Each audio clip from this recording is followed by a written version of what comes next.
بالله من الشيطان الرجيم.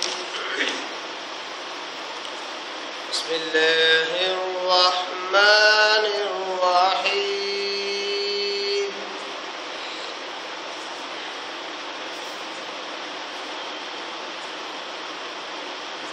وكأي من نبي قاتل معه ربيون كثير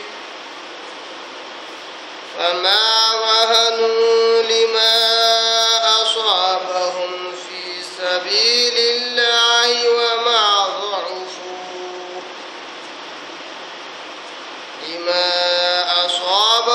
في سبيل الله وما ضعفوا وما استكانوا والله يحب الصابرين. وما كان قولهم إلا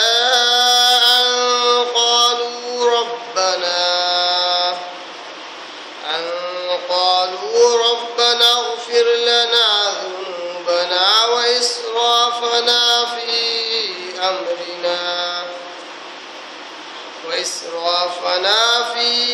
أمرنا وثبت أقدامنا وانصرنا على القوم الكافرين.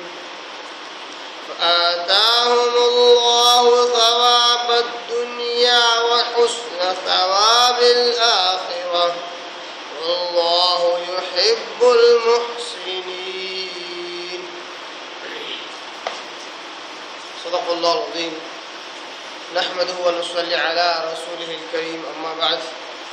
تمام قسم کے حمد و ثنا تعریف کبریائی بڑائی اسے اللہ وحدہ لا شریک کے لیے لائق اور زیبا ہے، جو ساری کائنات کا خالق، مالک، میرا اور آپ کا مربی ہے. اسے اللہ کے لیے ساری تعریفیں ہیں، جو غفور ہے، غفار ہے، کریم ہے، ستار ہے. بعد اس کے آپ کے میرے آقا دو جہاں کے سردار الانبیاء پر کروڑا کروڑ انگنت بے شمار درود و سلام ہے. صلی اللہ علی محمد وآلہ واصحابہ وسلم. قابل احترام بزرگوں، عزیز دوستوں، نوجوان ساتھیوں، قرآن مجید کی 3 آیتوں کی میں نے تلاوت کی ہے اور یہ تینوں آیتیں چوتھے پارے کی ہیں. پارہ نمبر 4 سورہ آل عمران، سورہ نمبر 3 اس کے رکن نمبر 15 کی سب سے آخری آیتیں ہیں. آیت نمبر 146، 147 اور 148، 146، 147 اور 148. گویا کہ آیت نمبر 148 پر 148 پر رکن نمبر 15 ختم ہوتا ہے.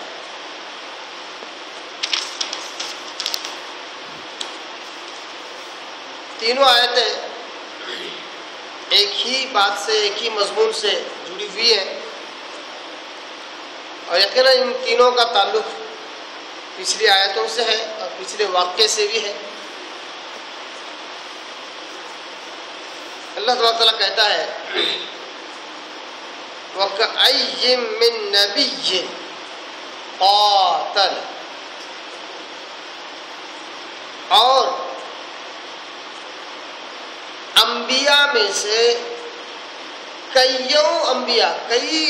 انبیاء نے کیا کیا؟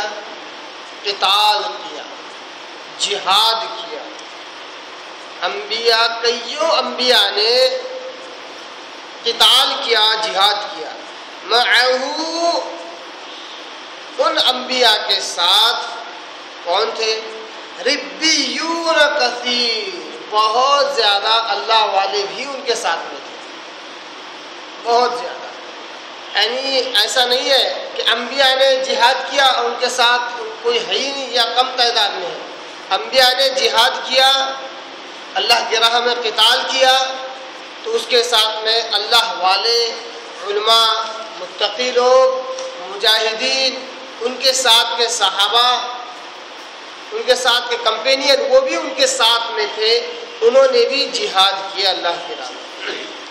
فما وهنوا لما اصابهم، اور جو کچھ تکلیفیں ان پر آئی، جو کچھ تکلیف انہیں ہوئی مصیبتوں کی وجہ سے، ان پر آئی ہوئی مصیبتوں کی وجہ سے جو کچھ تکلیفیں ہوئی، فی سبیل اللہ، اللہ کی راہ میں، اللہ کی راہ میں یعنی جہاد میں، جہاد کرنے میں، قتال کرنے میں جو کچھ انہیں تکلیفیں ہوئی، جو کچھ مصیبتیں ان پر آنے کی وجہ سے، جو کچھ پریشانیاں، دکھ درد انہوں نے جھیلے، وما ضعفوا، ان تکلیفوں نے نہ انہیں کمزور کیا، وما استکانوا، اور نہیں انہیں دبایا، ڈرایا، دھمکا نہ سکے۔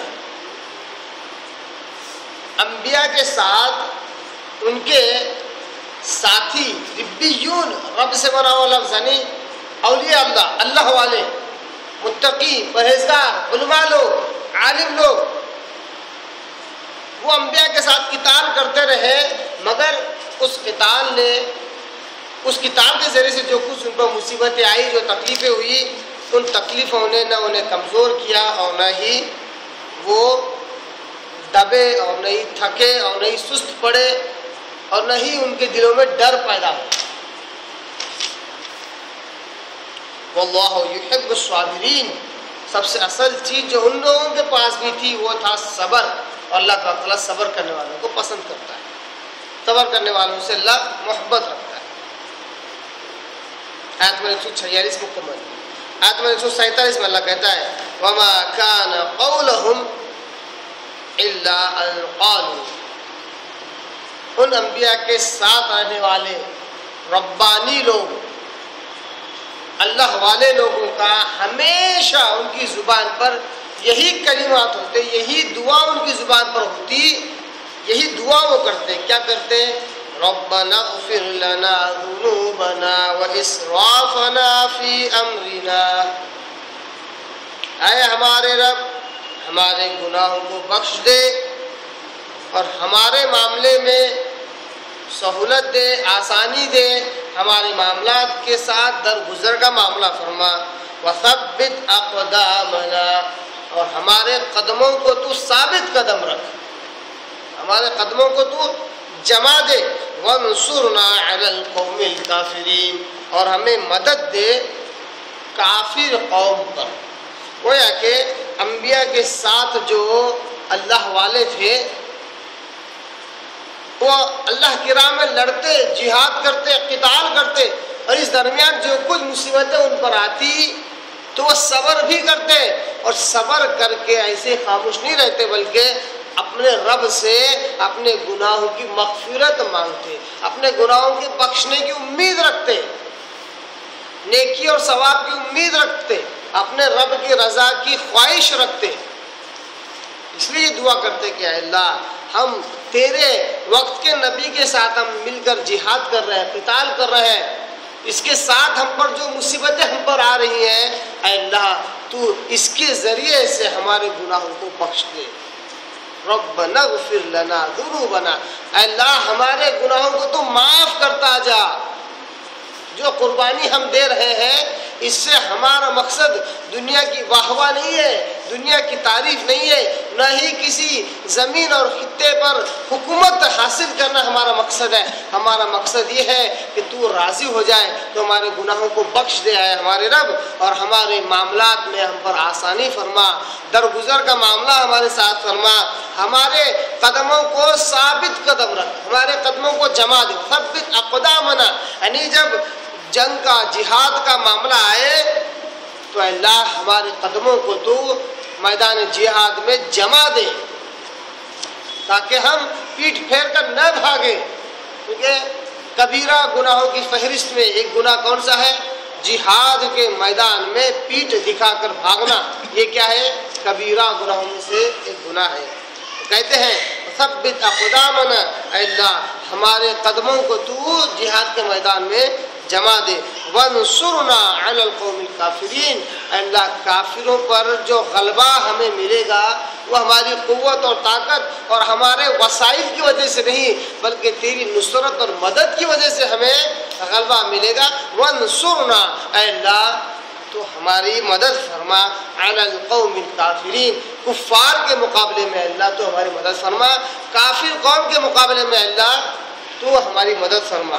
یہ دعا وہ کرتے تھے ربانی لوگ، انبیاء کے ساتھ میں جو لوگ رہتے تھے وہ اللہ سے اس طرح دعا کرتے تھے۔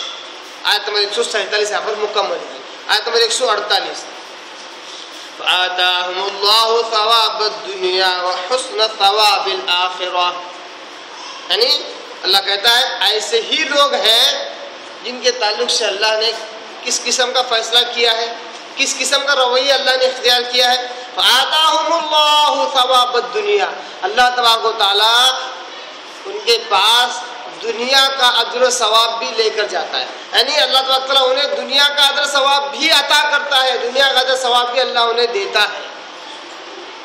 فآتاہم اللہ ثواب الدنیا، دنیا کا کچھ فائدہ بھی اللہ تبارک و تعالیٰ انہیں دیتا ہے، وحسن ثواب الآخرہ، اور آخرت کا ثواب بھی اللہ تبارک و تعالیٰ بڑے بہترین انداز سے اللہ تبارک و تعالیٰ انہیں آخرت کا ثواب بھی دیتا ہے، آخرت کا حصہ بھی دیتا ہے۔ واللہ یحب المحسنین، اور اللہ تبارک و تعالیٰ احسان کرنے والوں کو پسند کرتا ہے۔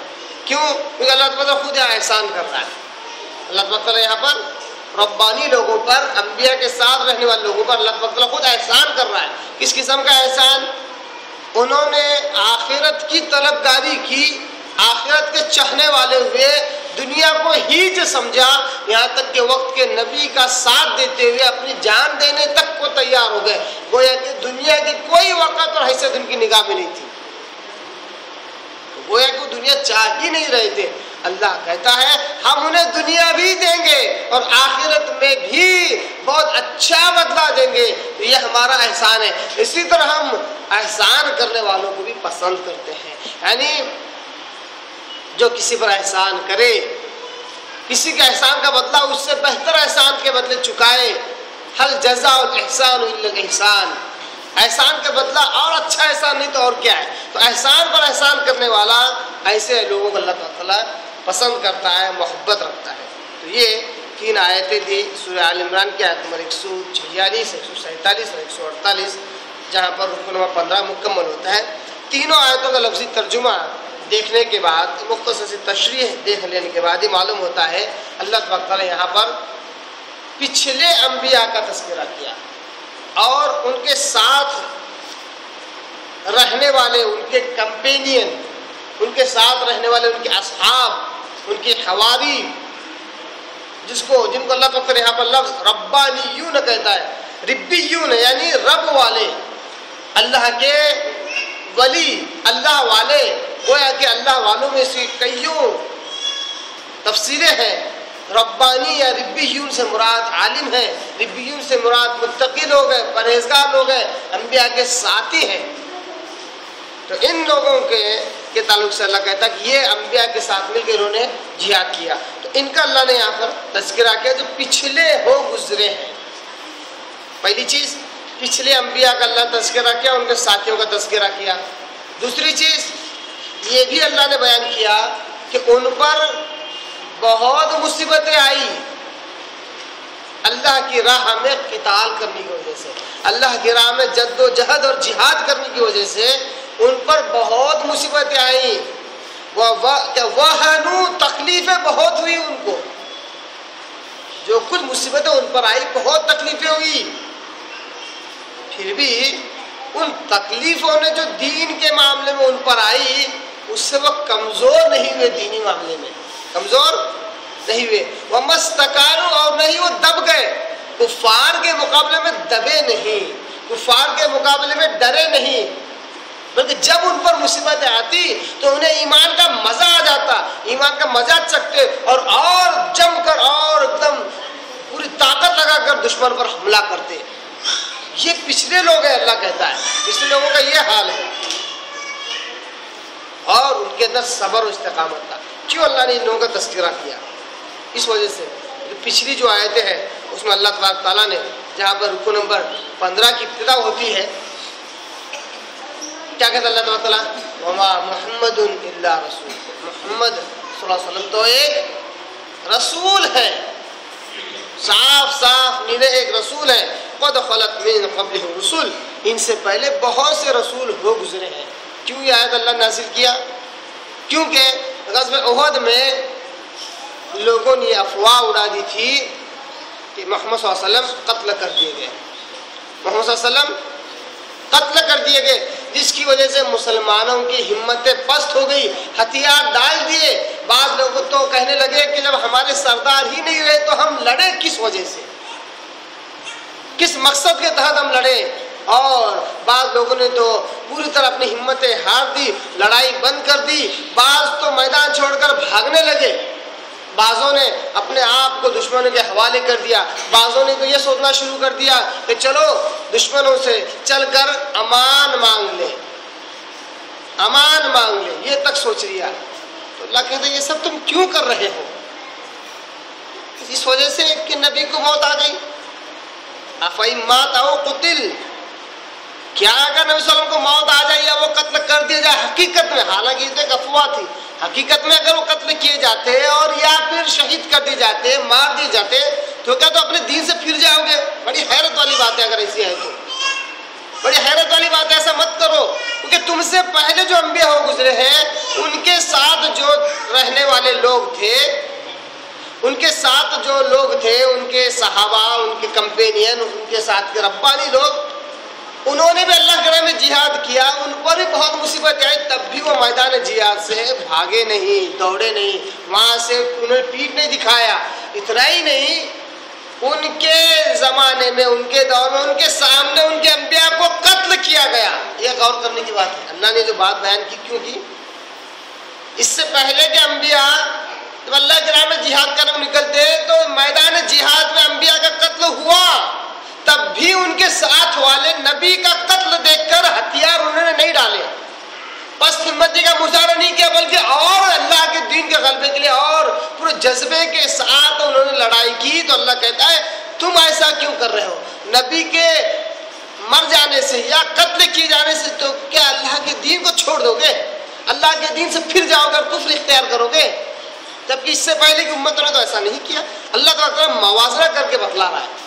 تو اللہ کہتا ہے وما ضعفوا، ان کے دور پر کے انبیاء کا قتل کیا جانا یا انہیں موت آ جانا، ان کے سامنے ان کے انبیاء کی موت ہوئی۔ اس سے پہلے کی امتیں بھلے ہی میدان جہاد میں کسی نبی کا قتل نہ ہوا مگر ان کے سامنے ان کی فطری موت بھی تو ہوئی، تو کیا انہوں نے دین چھوڑا؟ نبی کو موت آنے سے کیا دین چھوڑا جا سکتا ہے؟ تو انہوں نے نہیں چھوڑا تو تم کیوں دین چھوڑ رہے ہو؟ وما ضعفوا، یہ انبیاء کی موت یا جنگ اور جہاد کی مصیبتیں انہیں کمزور نہ کر سکی دین کے معاملے میں، ایمان کے معاملے میں۔ وما استکانوا، نہ ہی کفار انہیں دبا سکے، وہ دبے بھی نہیں، ڈرے بھی نہیں۔ تو تم کیوں ڈر رہے ہو؟ اللہ تعالیٰ نے موازنہ کر کے صحابہ کو حوصلہ دلایا اور بتلایا کہ دیکھو تم نہ ڈرو، تم پست ہمت نہ ہو۔ اگر ایسا موقع آئے تو کیا کرنا چاہیے؟ اللہ نے ٹریننگ کے طور پر، تربیت کے طور پر دعا بھی سکھلائی صحابہ کو۔ کہا کہ دیکھو اس وقت کے جو لوگ تھے اگر ان کے ساتھ ایسا معاملہ ہوتا تو بجائے پست ہمت ہونے کے اپنے رب کی طرف سے مغفرت کے خواہش مند ہوتے اور اس طرح دعا کرتے کہ ربنا اغفر لنا ذنوبنا، اے ہمارا رب ہمارے گناہوں کو بخش دے، واسرافنا فی امرنا، اور ہمارے معاملے میں آسانی فرما، ہمارے معاملے میں درگزر کا معاملہ فرما، ہمارے معاملے کو آسان فرما، وثبت اقدامنا، ہمارے قدموں کو میدان جہاد میں جما دے۔ دیکھیے حالانکہ ان کے سامنے ان کے نبیوں کا قتل کیا جا رہا ہے یا فطری موت مر رہے ہیں، انبیاء اس دار فانی سے کوچ کر رہے ہیں، انتقال ہو رہا ہے، تب بھی اللہ سے دعا کرتا ہے اللہ ہمارے انبیاء کے جانے کے بعد ہمیں پست ہمت نہ کر، ہمارے قدموں کو جما تاکہ ہم دشمنوں سے ڈٹ کر مقابلہ کر سکیں۔ وانصرنا علی القوم الکافرین، دعا کرتے تھے کہ اللہ کفار پر ہمارا غلبہ دے، کفار کے مقابلے میں تو ہماری مدد فرما، کیونکہ ہم ایمان لے آئے تیرے نبی پر۔ وہ کہ ایمان کا واسطہ دے کر، ایمان کو ذریعہ بنا کر، اپنے عمل کو ذریعہ بنا کر اپنے گناہوں کی مغفرت بھی مانگتے اور اپنے قدم کے جمانے کی دعا کرتے اور کفار کے مقابلے میں مدد بھی چاہتے۔ تو اللہ کہتا ہے یہ تو پچھلے لوگ تھے، انہوں نے ایسا کیا، تم ایسا کیوں نہیں کرتے؟ تم ایسا کیوں نہیں کرتے؟ تم کیوں کمزور ہو رہے ہو؟ تو یہ اللہ نے بات بیان کی۔ اس کے بعد جو آیت ہے آیت نمبر 148 جو آخری آیت ہے، اس میں اللہ تبارک تعالیٰ اس بات کا جواب دیتا ہے جو آیت نمبر 145 جو اس سے پہلے کے درس کی آیت تھی اس کا جواب دیتا ہے۔ آیت نمبر 145 کیا ہے؟ وَمَا كَانَ لِنَفْسٍ أَن تَمُوتَ إِلَّا بِإِذْنِ اللَّهِ كِتَابًا مُؤَجَّلًا، کوئی نفس مر نہیں سکتا جب تک کہ اللہ کی اجازت نہ ہو، اور یہ سب کچھ اللہ کی کتاب میں لکھا ہوا ہے۔ وَمَن يُرِدْ ثَوَابَ الدُّنْيَا نُؤْتِهِ مِنْهَا، جو کوئی دنیا مانگتا ہے ہم اس کو دنیا دے دیتے ہیں۔ وَمَن يُرِدْ ثَوَابَ الْآخِرَةِ، جو آخرت مانگتا ہے ہم اسے آخرت دے دیتے ہیں۔ نُؤْتِهِ مِنْهَا وَسَنَجْزِي الشَّاكِرِينَ، اور ہم شکر گزاروں کو اچھا بدلہ دیتے ہیں۔ وہ شکر گزار کون ہے؟ انہیں کون سا اچھا بدلہ ملنے والا ہے؟ اس کا جواب اللہ نے آیت نمبر 148 میں دیا۔ کیا کہا؟ فَآتَاهُمُ اللَّهُ ثَوَابَ الدُّنْيَا، جو آخرت کے طلبگار ہوتے ہیں اور اپنی جان تک نثار کرنے کو تیار ہو جاتے ہیں، ایسے محسن، ایسے شکر گزار، ایسے شاکر بندوں کو اللہ کہتا ہے ہم انہیں دنیا بھی دے دیتے ہیں۔ جیسا کہ پچھلے درس میں قرآن میں دوسری آیت سے ہم نے یہ دیکھا کہ جو دنیا مانگتا ہے اسے صرف دنیا کا وہی حصہ ملتا ہے جو اس کی تقدیر میں لکھا ہوا ہے، یعنی اللہ جس کے لیے چاہتا ہے اسی کو دنیا ملتی ہے، اور جتنا چاہتا ہے اتنی ملتی ہے۔ دنیا مانگنے والے کو دنیا اتنی ملتی ہے، آخرت میں اس کا کوئی حصہ نہ ہوگا، یہاں تک کہ وہ جہنم میں مذموما مدحورا، ذلیل اور خوار کر کے ڈالا جائے گا۔ وہی آخرت کے طلبگاروں کا یہ فائدہ ہے کہ انہیں دنیا بھی ملتی ہے، آخرت میں بہت اچھا بدلہ ملتا ہے، جنت میں انواع و اقسام کی نعمتیں انہیں ملتی ہیں۔ تو گویا کہ آخرت کے طلبگاروں کو دنیا بھی مل رہی ہے۔ اس بات کی دلیل آیت نمبر 148 میں ہے کہ اللہ کہتا ہے آخرت کے طلبگاروں کو ہم دنیا دے دیتے ہیں، آخرت بھی دے دیتے ہیں، اور اس کے علاوہ ہم ایسے احسان کرنے والوں سے محبت بھی کرتے ہیں۔ تو گویا کہ اللہ تعالیٰ ان تین آیتوں میں صحابہ کو پچھلے انبیاء کا تذکرہ کر کے موازنہ کر کے بتلایا کہ تم ہمت نہ ہارو، بلکہ رب سے اپنے گناہوں کی مغفرت مانگو، اور اپنے معاملے میں اپنے رب سے دعا کرو، ثابت قدمی کی دعا کرو، اور کفار کے مقابلے میں فتح اور کامرانی اپنے رب سے مانگو۔ یہی بات اللہ تعالیٰ نے پچھلے انبیاء اور ان کے ساتھیوں پر جو مصیبتیں، جو مشکلیں آئی، اس کے بارے میں اللہ تعالیٰ سورہ بقرہ کی آیت نمبر 214 میں، جو اس سے پہلے بھی کئیوں بار آیت آ چکی ہے، آج پھر ضرورت ہے اس آیت کو دوبارہ آپ کے آگے رکھنے کی۔ اس میں اللہ کہتا ہے ام حسبتم ان تدخلوا الجنہ، اے لوگوں کیا تم نے یہ سمجھ رکھا ہے کہ تم جنت میں داخل کر دیے جاؤ گے؟ ولما یأتکم مثل الذین خلوا من قبلکم، اور تم پر تو ایسی مصیبتیں ابھی آئی ہی نہیں ہیں، ابھی وہ مصیبتیں تمہیں چھوئی تک نہیں ہے جو تم سے پہلے کے لوگوں پر وہ مصیبتیں آئی۔ تم سے پہلے کے لوگوں پر وہ مصیبتیں آئی، ایسی مصیبتیں تم پر آئی بھی نہیں۔ مستہم البأساء، انہیں بری بری تکلیفیں ہوئی، مصیبتیں ان پر آئی، اور والضراء، اور ان کو تکلیفیں ہوئی، جسمانی اعتبار سے ضرر اور نقصان ان کا ہوا۔ وزلزلوا، یہاں تک کہ وہ پوری طرح ہلا دیے گئے۔ حتی یقول الرسول، یہاں تک کہ رسول والذین آمنوا، ان کے ساتھ والے ایمان والوں نے کیا کہا؟ معہ متی نصر اللہ، اللہ کی مدد آخر کب آئے گی؟ الا ان نصر اللہ قریب، یاد رکھو اللہ کی مدد بہت ہی قریب ہے۔ سورہ بقرہ آیت نمبر 214 میں پچھلے انبیاء کا اور ان کے ساتھ رہنے والے ساتھیوں کا، ربانیوں کا تذکرہ کر کے اللہ نے کہا ان پر بہت مصیبتیں آئی، تمہاری ویسی آزمائش تو ہوئی بھی نہیں اب تک۔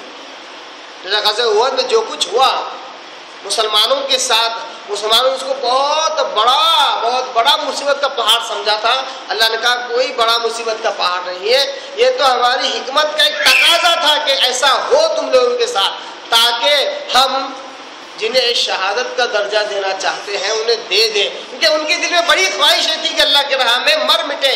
ہم نے اسی بہانے سے، نبی کے ایک نافرمانی کرنے کے بہانے سے ہم نے یہ بھی ان کی خواہش پوری کر دی، یہ بھی ان کی خواہش پوری کر دی۔ اسی طرح ایک بڑی پیاری حدیث آتی ہے، اس سے پہلے بھی میں نے یہ حدیث آپ کے آگے رکھی ہے. یہ حدیث صحیح بخاری کی حدیث ہے، حدیث نمبر 3612 اور 6943، 3612 اور 6943 صحیح بخاری کی حدیث. اس حدیث کے راوی حضرت خباب بن ارت رضی اللہ تعالیٰ عنہ ہیں. وہ کہتے ہیں قال شکونا الی رسول اللہ صلی اللہ علیہ وسلم وهو متوسد بردۃ له فی ظل الکعبہ. مکہ کے دور کا معاملہ ہے. خباب بن ارت رضی اللہ تعالیٰ عنہ کہتے ہیں کہ ہم نے نبی کریم صلی اللہ علیہ وسلم کے آگے شکایت کی. شکونا، ہم نے شکایت کیا صلی اللہ علیہ وسلم سے، اور آپ صلی اللہ علیہ وسلم ایک چادر اوڑھے خانہ کعبہ کے سائے میں ٹیک لگا کر بیٹھے ہوئے تھے. قلنا لہو، ہم نے آپ صلی اللہ علیہ وسلم سے کہا الا تستنصر لنا الا تدعو اللہ لنا، اے اللہ کے نبی صلی اللہ علیہ وسلم کیا آپ ہم لوگوں کے لیے اللہ سے مدد نہیں مانگیں گے؟ کیا آپ ہم لوگوں کے لیے اللہ سے دعا نہیں کریں گے؟ اتنی مصیبتیں صحابہ مکہ میں جو مصیبتیں صحابہ پر آئی وہ بہت بہت زیادہ تھی. صحابہ کے واقعات آپ پڑھ کر دیکھ سکتے ہیں کہ صحابہ پر بہت مصیبتیں آئی، یہاں تک کہ کسی صحابی کو آگ کے شعلوں پر چت لٹھا دیا جاتا اور بڑی سی سل اس کے چھاتی پر رکھ دی جاتی تاکہ وہ ہل نہ سکے. گرم ریتی پر لٹا دیا جاتا اس کا اور ان کے سینے پر بڑا سا ایک سل پتھر رکھ دیا جاتا. اسی طرح بلال رضی اللہ عنہ کے تعلق سے آتا کہ گھوڑ سوار انہیں گھوڑے کے پیچھے رسی سے باندھتے اور پورے کیا ہے مکہ کا چکر لگا جس کے پورا جسم چھل جاتا. اس کے علاوہ مارتے چمڑی ادھڑ جاتی. بہت ایزائیں تھی، ذہنی اور جسمانی دونوں قسم کی. تو صحابہ نے آپ صلی اللہ علیہ وسلم کے آگے شکایت کیا کر کہ اللہ کے رسول کیا آپ ہمارے لیے مدد کی دعا نہیں کریں گے؟ کیا آپ اللہ سے مدد کے لیے ہاتھ نہیں اٹھائیں گے؟ کیا آپ اللہ سے مدد نہیں مانگیں گے؟ کیا آپ اللہ سے ہمارے لیے دعا نہیں کریں گے؟ اس وقت آپ صلی اللہ علیہ وسلم نے کہا قال کان الرجل فی من قبلکم یحفر له فی الارض ویجعل فیہ. آپ صلی اللہ علیہ وسلم نے اس وقت کہا مکی دور میں آپ صلی اللہ علیہ وسلم کیا کہتے ہیں صحابہ کے معاملہ دیکھ کر کہتے ہیں کہ اس سے پہلے جو انبیاء ہو گزرے ہیں ان میں سے کسی شخص کے ساتھ اس طرح معاملہ ہوتا. کیا ہوتا؟ یحفر له فی الارض، اس شخص کے لیے زمین میں گڑھا کھود دیا جاتا فیجعل فیہا، اس میں ڈال کر اس کو بند کر دیا جاتا، یعنی کہ زندہ دفن کر دیا جاتا. پھر آگے آپ کہتے ہیں فَيُجَاءُ بِالْمِنْشَارِ فَيُوضَعُ عَلَى رَأْسِهِ فَيُشَقُّ بِاثْنَتَيْنِ. یہاں تک کہ ایمان والوں کے ساتھ ایسا بھی معاملہ ہوا پچھلی قوموں میں کہ کسی مومن کو پکڑ کر لایا جاتا. ظلم دیکھیے، ظلم ایمان والوں کو ظلم کیسا ہوا، انبیاء کے ساتھ رہنے والے ان پر کیسا ظلم ہوا. یہاں تک کہ کسی کو پکڑ کر لایا جاتا اور آرا لے کر آیا جاتا. آرا کرگس، آرا جو لکڑی کاٹنے کا ہوتا ہے اس کو لایا جاتا اور اس کے سر پر رکھ کر کاٹنا شروع کرتے یہاں تک کہ وہ 2 حصوں میں تقسیم ہو جاتا. اتنا ہی نہیں، وما اس کا آگے آپ وسلم کہتے ہیں وما یصدہ ذلک عن دینہ، یہ تکلیفیں بھی، یہ ظلم بھی انہیں دین سے نہیں روک سکتی تھی، دین پر عمل کرنے سے نہیں روک سکتی تھی، دین سے انہیں بہکا نہیں سکتی تھی، کمزور نہیں کیا انہوں نے. یہ ظلم اور یہ مصیبتیں بھی ان کو کمزور نہ کر سکتی. دیکھیے یہ حدیث اس ضمن میں بیان کر رہا ہوں کہ اس آیت میں اگر عام ظلم اور عام تکلیفوں کا ذکر ہو رہا ہے تو ایسی بھی تکلیف اس سے پہلی امتوں کو ہوئی ہے. اگر ان تینوں آیتوں کو پچھلی آیتوں سے جوڑ کر پچھلی آیتوں کے تناظر میں اگر سمجھے کہ آپ صلی اللہ علیہ وسلم کا انتقال ہوا صرف افواہ اڑانے پر بہت سارے مسلمانوں کی ہمت پست ہو گئی، تو اللہ نے کہا اس سے پہلے کی امتوں کے انبیاء بھی میدان جہاد میں کوئی تو قتل کیے گئے، کوئی تو فطری موت مرے، موت تو آئی، ان کی ہمتیں کم نہ ہوئی. تو دونوں باتیں میں آپ کے آگے رکھ رہا ہوں، دونوں قسم کی تفسیر آپ کے آگے رکھ رہا ہوں. تو آپ صلی اللہ علیہ وسلم کہتے ہیں یہاں تک کہ وَيُمْشَطُ بِأَمْشَاطِ الْحَدِيدِ، یہاں تک کہ لوہے کا ایک کنگا لایا جاتا، پوری طرح لوہے کا کنگا. بڑا، ما دون لحمہ من عظم او عصب، یہاں تک کہ اس لوہے کے کنگے کو جسم میں دھسا دیا جاتا، گوشت میں دھسا دیا جاتا، ہڈیوں تک پہنچ جاتا یا اعصاب تک، پٹھوں تک پہنچ جاتا، اعصاب تک، پھر اس کو گھسیڑا جاتا، کھینچا جاتا، جس سے ان کا چمڑا، ان کا گوشت ادھیڑ دیا جاتا، چھل جاتا پوری طرح، ایسا تک کیا گیا۔ وما یصد ذلک عن دینہ، ان موحدوں کو ان ظلموں نے دین سے روکا نہیں، دین سے پھرے نہیں، دین پر ڈٹے رہے، ان کا ایمان کمزور نہ کر سکے، ان کی ہمت پست نہ کر سکے۔ پھر آگے آپ وسلم کہتے ہیں واللہ لا یتمن ھذا الامر، قسم اللہ کی، اللہ تبارک تعالیٰ اس امر کو یعنی اس اسلام کو اللہ تبارک تعالیٰ پورا کر کے رہے گا۔ یتمن ھذا الامر، اس اسلام کو اللہ تبارک تعالیٰ ایک نہ ایک دن پورا کر کے رہے گا۔ حتی یسیر الراکب، لیکن مستقبل کی بات بتا رہے ہیں آپ وسلم، وہی کے ذریعے سے جو خبر اللہ نے دی اس خبر کو بیان کر رہے ہیں، کہتے ہیں خوشخبری دے رہے ہیں صحابہ کو، حتی یسیر الراکب من صنعاء الی حضر الموت، یہاں تک کہ ایک سوار، گھوڑ سوار یا سواری کرنے والا سوار صنعاء سے نکلے گا حضر الموت کو پہنچے گا، بہت لمبا فاصلہ تھا صنعاء سے حضر الموت تک، اتنا لمبا فاصلہ طے کرے گا، لا یخاف الا اللہ، کسی ڈکیت کا، کسی چور کا، کسی ظالم کا ڈر اس کے دل میں نہ ہوگا سوائے اللہ کے ڈر کے، ایمان بھی ہوگا اور دنیا کا ڈر بھی اس کے دل میں نہ ہوگا۔ اس کے علاوہ الذئب علی غنمہ، سوائے اس کے کہ کوئی چرواہا ہو اور بکریاں بھیڑ لے کر جا رہا ہو تو بھیڑیے کا ڈر ہو سکتا ہے، مگر انسانوں کا ڈر اس کے دل میں نہ ہوگا، ظالم کا، چور کا، ڈکیتوں کا، ڈاکوؤں کا ڈر اس کے دل میں نہ ہوگا۔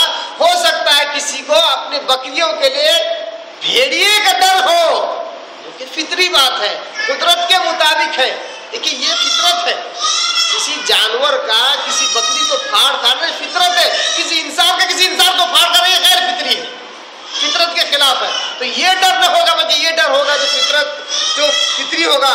وَلَكِنَّكُمْ تَسْتَعْجِلُونَ، آپ صلی اللہ علیہ وسلم کہتے ہیں بلکہ تم اصل میں بہت جلدی کر رہے ہو، تم اصل میں بہت جلدی کر رہے ہو، جس کی وجہ سے تمہارے اندر کا صبر ختم ہو رہا ہے اور تم اللہ سے مدد کی امید مانگ رہے ہو، مدد کی دعائیں طلب کر رہے ہو، اصل میں تم جلدی کر رہے ہو۔ اس حدیث سے کیا معلوم ہوا؟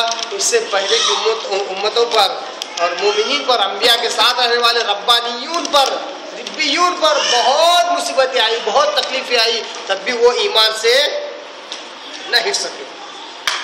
تو یہ آیتیں معلوم ہوئی کہ انبیاء کے ساتھ جو لوگ تھے ان پر بہت مصیبتیں آئی۔ اس کے بعد جو آگے اللہ کہتا ہے کہ اصل جو مومن ہوتے ہیں ان پر مصیبتیں آنے کے بعد وہ ایمان سے نہیں ہٹتے، اس میں کمزور نہیں ہوتے، بلکہ اللہ سے دعائیں کرتے ہیں کہ اے اللہ تو ہمارے گناہوں کو بخش دے اور ہمارے معاملات میں آسانی فرما اور ہمارے قدموں کو جما دے، ہمیں ثابت قدم رکھ اور کفار کے مقابلے میں تو ہماری مدد فرما، کفار کے مقابلے ہماری تو ہمیں فتح دے، کامرانی دے۔ تو اللہ کہتا ہے ایسے جو مومن ہوتے ہیں، ایسے جو متقی پرہیزگار لوگ ہوتے ہیں جو مصیبتوں کے آنے پر بھی کمزور نہیں پڑتے اور رب سے دعائیں کرتے ہیں اور رب کی طرف ان کا لگاؤ ہوتا ہے، اللہ کہتا ہے ہم انہیں دنیا بھی دیتے ہیں اور آخرت بھی دیتے ہیں۔ جیسا کہ اللہ تبارک تعالیٰ سورہ بقرہ کی آیت 200 سے لے کر 200 اور 201 کے اندر اللہ کیا کہتا ہے؟ فَإِذَا قَضَيْتُم مَّنَاسِكَكُمْ فَاذْكُرُوا اللَّهَ كَذِكْرِكُمْ آبَاءَكُمْ أَوْ أَشَدَّ ذِكْرًا۔ اللہ کہتا ہے جب تم حج کے مناسک، حج کے سارے کام کاج جب پورے کر سکو، پورے ارکان جب پورے کر چکو تو اللہ کا ذکر کرو جیسا کہ تم اپنے باپ دادا کا ذکر کرتے ہو، یا اس سے بھی کہیں زیادہ اللہ کا ذکر کرو۔ فَمِنَ النَّاسِ مَن يَقُولُ رَبَّنَا آتِنَا فِي الدُّنْيَا، اللہ کہتا ہے اسلام کے آنے سے پہلے مکہ کے مشرکین بھی خانہ کعبہ کا طواف کرتے تھے اور حج کرتے تھے، تو جب وہ حج کرتے تو اس طرح دعا کرتے تھے، اس طرح دعا کرتے تھے۔ کس طرح دعا کرتے تھے؟ ربنا آتنا فی الدنیا، اے اللہ تو ہمیں جو کچھ دینا چاہتا ہے سب دنیا میں دے، یعنی خانہ کعبہ کے پاس آ کر بھی کیا دعا مانگتے تھے؟ اللہ جو دینا ہے سب ہمیں دنیا میں دے۔ اللہ نے کہا یہ کفار کی دعا ہے، یہ کافر کی دعا ہے، وما له فی الآخرۃ من خلاق، اللہ کہتا ہے جو دنیا مانگتے ہیں ان کا آخرت میں کوئی حصہ نہیں ہوتا. ومنہم، آیت میں 201 میں اللہ نے کہا وَمِنْهُمْ مَن يَقُولُ رَبَّنَا، انہی حج کرنے والے لوگوں میں، حجوں میں کچھ ایسے بھی لوگ ہیں، یا انہی انسانوں میں کچھ ایمان والے بھی ہیں جو یہ دعا کرتے ہیں رَبَّنَا آتِنَا فِي الدُّنْيَا حَسَنَةً، اللہ ہمیں دنیا میں بھی بھلائی دے، وَفِي الْآخِرَةِ حَسَنَةً، ہمیں آخرت میں بھی بھلائی دے، وَقِنَا عَذَابَ النَّارِ، اور ہمیں جہنم کی آگ سے بچا. اولئک لہم نصیب مما کسبوا، اللہ کہتا ہے ایسے ایمان والوں کے لیے جو کچھ انہوں نے عمل کیا ان کے لیے اچھا بدلہ ملے گا، جو کچھ انہوں نے کمایا ہے. واللہ سریع الحساب، آیت میں 202 ہے. اللہ کہتا ہے کہ اللہ بہت جلد حساب لینے والا ہے. تو یہ چند آیتیں تھی. اللہ تعالیٰ ہمیں قرآن کو صحیح سمجھنے، اس پر عمل کرنے کی توفیق عطا فرمائے. واخر دعوانا ان الحمد للہ رب العالمین.